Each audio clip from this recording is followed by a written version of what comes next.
Bismillahirrahmanirrahim. Assalamualaikum warahmatullahi wabarakatuh. Alhamdulillahirabbil alamin, wassalatu wassalamu ala asyrafil anbiya'i wal mursalin sayyidina wa maulana Muhammadin wa ala alihi wa sahbihi ajma'in. Asyhadu an la ilaha illallah wa asyhadu anna Muhammadar Rasulullah. Rabbi syrah li sadri wa yassir li amri wahlul 'uqdatam min lisani yafqahu qawli. Ayah, bunda, dan solih-solihah yang insya Allah dirahmati oleh Allah. Puji syukur kehadirat Allah Subhanahu wa Ta'ala atas limpahan karunia, hidayah, taufik, dan nikmat yang sampai kepada kita, sehingga pada hari ini Allah masih memberikan kita kesempatan untuk kembali berjumpa dengan bulan yang penuh kemuliaan, yaitu bulan suci Ramadan.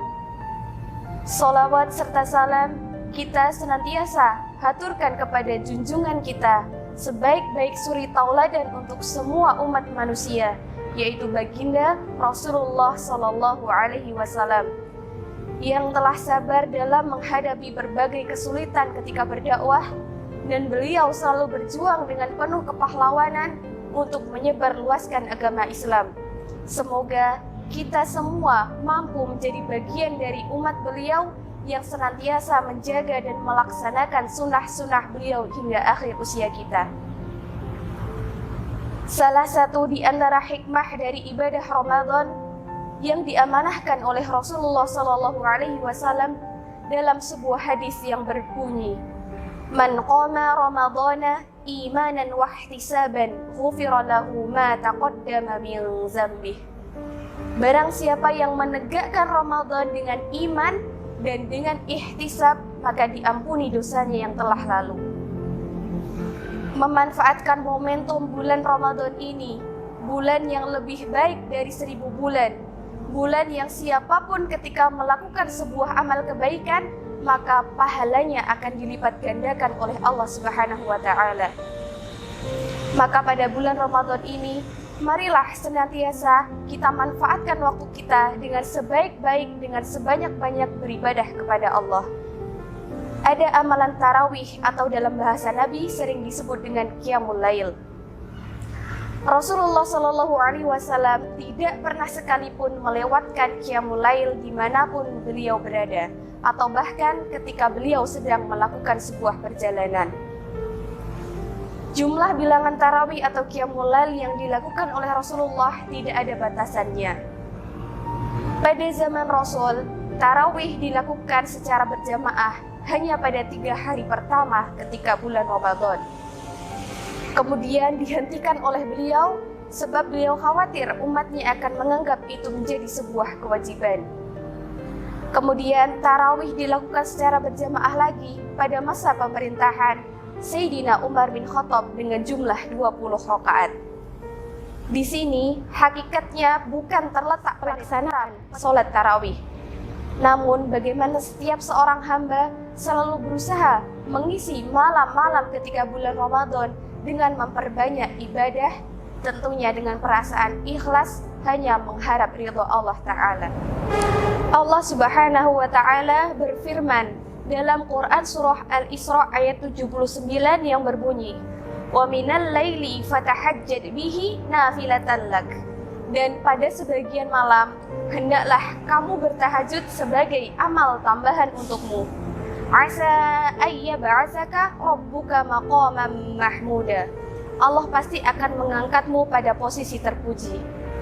Dari ayat tadi dapat kita ambil sebuah pelajaran bahwasanya ketika kita ingin dekat dengan Allah, ingin mulia kedudukannya di sisi Allah, ingin ditinggikan derajatnya, maka mulailah dengan qiyamul lail. Rasulullah Shallallahu Alaihi Wasallam telah memberikan tauladan untuk kita semua, bahwasanya ketika semakin besar tantangan dakwah beliau, maka semakin meningkat qiyamul lailnya. Semakin besar beban dakwah beliau, maka semakin lama qiyamul lailnya. Sampai-sampai kaki beliau bengkak karenanya. Padahal Rasulullah Shallallahu Alaihi Wasallam adalah orang yang sudah dijamin Allah terbebas dari segala dosa. Ada banyak sekali keutamaan Qiyamul Lail. Salah satunya yang tercantum dalam sebuah hadis Rasulullah SAW yang artinya, lakukanlah sholat malam karena ia adalah kebiasaan orang-orang soleh sebelum kamu. Ia pendekat kepada Rabb-mu, penutup kesalahan dan pencegah dosa. Sebagai contoh, Abdurrahman bin Auf, Abu Bakar As-Siddiq, Utsman bin Affan, Umar bin Khattab. Mereka semua adalah sahabat-sahabat Nabi yang dijamin oleh Rasulullah masuk surga tanpa hisab. Mereka sudah jelas kontribusinya terhadap dakwah Islam. Mereka sibuk luar biasa terhadap pekerjaan ataupun terhadap dakwahnya. Namun, mereka tidak pernah melupakan amalan-amalan solih dalam kehidupan mereka. Padahal mereka sudah dijamin masuk surga, tapi masih mau melakukan amalan-amalan solih. Lalu bagaimana dengan kita? Kita surga belum jelas, nasibnya di akhirat belum jelas. Masihkah kita mau bermalas-malasan? Seharusnya kita harus lebih bersemangat daripada sahabat-sahabat Nabi di kala itu. Marilah kita manfaatkan setiap waktu, setiap menit, setiap detik yang ada di bulan Ramadan ini dengan melakukan amalan-amalan yang selalu dicintai oleh Allah. Jangan sampai satu hari di bulan Ramadan kita lewatkan tanpa melakukan amalan solih termasuk Qiyamul Lail. Sekian dari saya, apabila ada salah kata saya mohon maaf. Terima kasih banyak. Wassalamualaikum warahmatullahi wabarakatuh.